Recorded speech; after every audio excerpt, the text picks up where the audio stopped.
Ouverture à soi et à autrui. Avertissement par rapport aux propos tenus dans le cadre de cet enregistrement.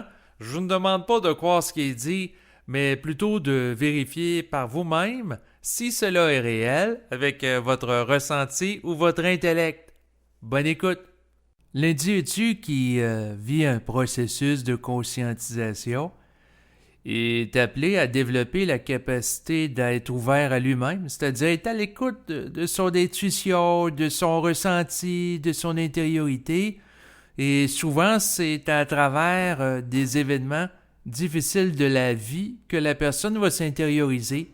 Parce que sans ça, son attention est tournée vers l'extérieur de lui-même. Donc, quand une personne, ça va bien dans sa vie, la personne a de l'argent, elle a la capacité de voyager, elle a des loisirs, elle travaille, elle est occupée. Donc, souvent, son attention est tournée vers les sens qui se rapportent à son corps physique, que ce soit la vue, l'odorat, le goût, le toucher, et c'est tout à fait normal. Donc, l'individu qui se développe va porter son attention par rapport au sens physique, et c'est souvent à travers une situation difficile qu'elle n'aura pas choisi en tant qu'ego, auquel elle est confrontée, qu'elle va s'intérioriser en réaction à l'événement pour aller voir à l'intérieur d'elle-même qu'est-ce qui se passe, pourquoi est-ce que je vis ça. Donc, elle peut se questionner. Elle peut aussi, en s'intériorisant, vivre un contact avec sa contrepartie cosmique, son esprit. Et là, ça peut lui parler à l'intérieur d'elle. Donc, c'est une partie d'elle-même que l'individu découvre en portant son attention vers son intériorité, qu'il peut percevoir à travers sa sensibilité. Et à ce moment-là, ça peut lui parler à l'intérieur de lui. Donc, il peut s'ouvrir à son esprit, donc il peut s'ouvrir à son intérieur. Donc, l'ouverture à soi, c'est un mouvement qui permet à l'individu de regarder la réalité en fonction des idées intelligentes qui proviennent de son esprit, qui vont émerger à l'intérieur de lui, étant donné que la pensée ne provient pas de l'individu. Donc, ça, c'est un mouvement. Et l'ouverture à autrui, c'est par rapport aux gens de son environnement. Donc, autrement dit, l'individu qui se conscientise doit être capable de tenir compte du point de vue des individus de son environnement, parce que s'il est juste centré sur lui-même, à ce moment-là, il vit juste en fonction de son ego. Donc, il faut que l'individu, à quelque part, soit capable de tenir compte de l'intelligence qui peut provenir des individus de son environnement pour être capable de se ajuster en conséquence. Donc, autrement dit, les ajustements, c'est à différents niveaux. Si, par exemple, il y a des gens de son environnement qui lui disent qu'il parle trop fort en leur présence, ben, il peut s'ajuster en parlant d'une manière un peu plus basse. Donc, il y a différents types d'ajustements qui peuvent se faire avec son environnement dans le but de ne pas créer des chocs inutiles et de ne pas manquer de respect à certains individus. Donc, des fois, les gens font des agissements, mais comme ils ne s'ajustent pas à leur environnement, ben, c'est des agissements qui vont créer des chocs, qui vont créer des contre-coups, parce que ce sont des gestes qui ne seront pas dans le respect de la sensibilité d'autrui. Mais bien entendu, l'individu doit respecter aussi sa propre sensibilité et doit établir un équilibre entre les rapports qu'il a avec autrui et également les rapports qu'il a avec lui-même. Donc, en ce sens, l'individu qui devient conscient ne doit pas, quelque part, se laisser dominer par son environnement et négliger ses propres besoins, parce que sans ça, ça crée un déséquilibre. L'individu devient frustré, ça peut l'amener à se sentir dépressif, ça peut l'amener à se sentir écrasé avec le temps, donc en perte de vitalité, en perte d'énergie, dans un état d'étouffement. Donc, si l'individu se sacrifie pour son environnement ou fait primer les gens de son environnement sur lui-même pendant une longue période de temps, ben, ça peut amener une dégradation de l'individu parce qu'il perd contact à ce moment-là avec son individualité. Donc, il n'a pas de sens d'individualité propre, étant donné qu'il a comme point de référence le collectif. Par contre, si l'individu vit en fonction de lui-même, sans tenir compte des autres, eh bien, cette situation peut occasionner aussi des déséquilibres. Donc, autrement dit, si la personne vit en fonction de sa sensibilité, donc elle dit ce qu'elle a à dire, elle est bien dans sa peau, mais si ce qu'elle a à dire ne peut pas être absorbé par son environnement, parce que les gens n'ont pas la sensibilité pour intégrer les propos de nature vibratoire qu'elle peut avoir, étant donné qu'elle est entourée de gens qui ne vivent pas de manière simultanée à elle le processus de la fusion, eh bien, ça risque de créer des chocs inutiles et cette personne s'expose à vivre du rejet. Donc, autrement dit, c'est sûr que si la personne qui vit un processus de conscientisation se met à parler des contacts télépathiques qu'elle a avec des entités, que ce soit avec des membres de sa famille, ses amis, ses collègues de travail, alors que ces gens-là ne vivent pas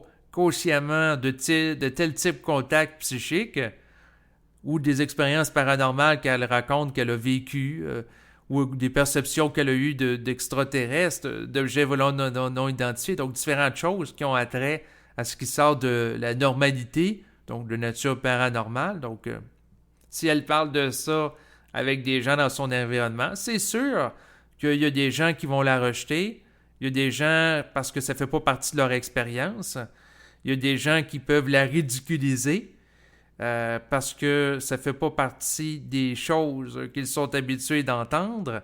Donc, c'est sûr que la personne s'expose à se mettre dans une situation en étant très dans le dévoilement avec son environnement, à vivre du rejet. C'est pour ça que l'ouverture à autrui ne doit pas nécessairement être absolue chez l'individu qui se conscientise parce que ça peut le mettre dans un état de déséquilibre avec son environnement. Et lorsque la personne se conscientise et vit avec la fusion avec l'esprit, elle tombe dans un registre qui doit l'amener à faire preuve de beaucoup de discrétion, car ce n'est pas parce qu'elle vit ce processus sur le plan psychique que les autres personnes sont obligées d'en entendre parler. Donc, autrement dit, le rapport qu'a l'individu avec autrui est extrêmement délicat parce que d'un côté, autrui ne doit pas lui marcher sur les pieds. Donc, autrement dit, la personne qui développe une certaine sensibilité, une vibration qui est plus mentale, qui est plus affirmée, elle ne doit pas se laisser influencer ou imprégner de vibrations plus basses qui vont l'amener à vibrer à des émotions qui vont le perturber ou abaisser sa vibration. Donc, autrement dit, la personne doit être capable de composer avec des gens dans son environnement qui n'évoluent pas au même rythme que lui.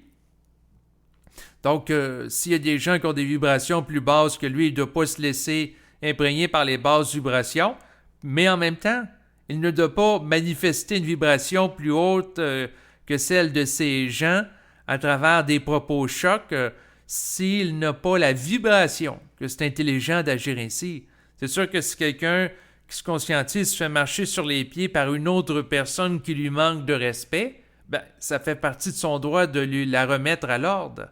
Mais s'il la remet à l'ordre, il n'est pas obligé nécessairement aussi de créer un gros choc énergétique d'une manière disproportionnée. Donc, tout ça manque de délicatesse. Si la personne se fait dire un commentaire, puis là, elle se met à crier puis à hurler à une autre personne au niveau physique, c'est le même type de déséquilibre qui peut avoir cours dans des rapports entre un individu qui vit un certain niveau de conscience et des gens de son environnement. Donc, autrement dit, il faut que l'individu qui vit un processus de fusion ait un équilibre entre une ouverture à lui-même et par rapport aux autres, parce que s'il n'est pas ouvert aux autres, ben, il n'est pas capable d'interagir dans une société qui ne vit pas le processus.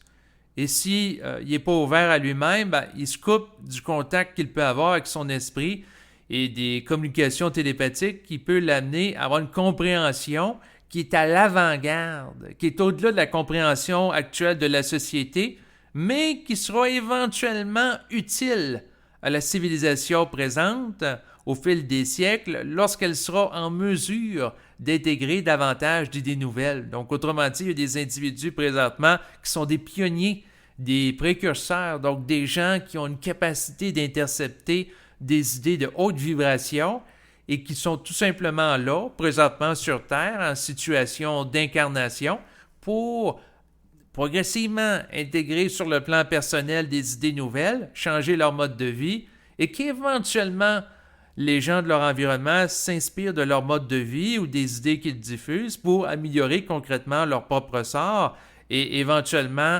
ces idées se propagent à l'ensemble de l'humanité pour favoriser une évolution collective au fil des siècles. Mais bien entendu, l'individu qui se conscientise ne vit pas en fonction d'une évolution collective parce que c'est extrêmement long avant que ça soit terminé, avant que ça prenne forme, que la société se développe et ainsi de suite. Non, il vit en fonction de lui-même et il a pour priorité tout simplement d'être bien dans sa peau et s'organiser continuellement pour être bien dans sa peau. Et l'une d'une façon d'y arriver, c'est de gérer avec intelligence un état d'ouverture à soi et également aux autres personnes dans son environnement. Donc l'individu ne se laissera pas dominer par les autres et ne cherchera pas non plus à dominer autrui. Donc il va chercher des rapports équilibrés. Donc il ne cherchera pas à occasionner des conflits ou il n'occasionnera pas la guerre. Par contre, il ne se laissera pas marcher sur les pieds par autrui. Il sera capable de s'affirmer en proportion de la puissance de sa vibration et de sa volonté pour faire respecter ses droits et sa psyché. Parce que l'enjeu fondamental de l'individu qui se conscientise, c'est d'être capable d'élever son taux vibratoire, même s'il ne se retrouve pas nécessairement dans un environnement au niveau immédiat qui va favoriser cela. Donc, c'est comment être en équilibre et rehausser constamment sa vibration alors qu'on peut être entouré de gens qui vivent dans un état relatif d'inconscience. Donc, comment rester conscient tout en étant parmi une grande quantité de gens qui ne le sont pas et vivre un état d'équilibre psychique et être capable d'interagir quand même avec eux. Donc, c'est ça le grand défi qui se rapporte à l'individu qui se conscientise, c'est d'être capable de développer son intelligence, sa volonté et son amour dans un contexte qui n'est pas nécessairement propice pour ça et d'être capable de faire face aux oppositions qu'il peut connaître dans son quotidien. Bien entendu, si quelqu'un amène des idées nouvelles qui sont trop en avant-garde par rapport à certaines personnes ou trop divergentes, eh bien, c'est des idées qui peuvent créer des chocs, qui peuvent créer du rejet, des réactions émotionnelles. Donc, l'individu conscient doit être capable de réaliser que plus qu'il est en mesure de canaliser des idées qui sont nouvelles, des idées qui sont pionnières de changements sociaux, et plus qu'en proportion, il doit être capable de faire de la retenue d'informations ou d'en dévoiler seulement au compte-gouttes ou en partie avec des gens de son environnement pour ne pas les déstabiliser inutilement, et plus qu'il doit développer aussi la maturité psychique pour savoir ce qu'il peut dire aux gens de son entourage, pour les amener un petit peu plus loin dans leur processus de conscientisation, mais en même temps ne pas nécessairement chercher à les amener à être en contact avec des idées qui sont au-delà de leur capacité d'absorption. Donc, l'individu doit être capable de faire preuve d'un jugement par rapport aux gens de son environnement pour savoir quoi leur dire en fonction de leur taux vibratoire, leur niveau de développement, pour les amener un petit peu plus loin à comprendre certaines choses. Mais en même temps, il ne faut pas aller trop loin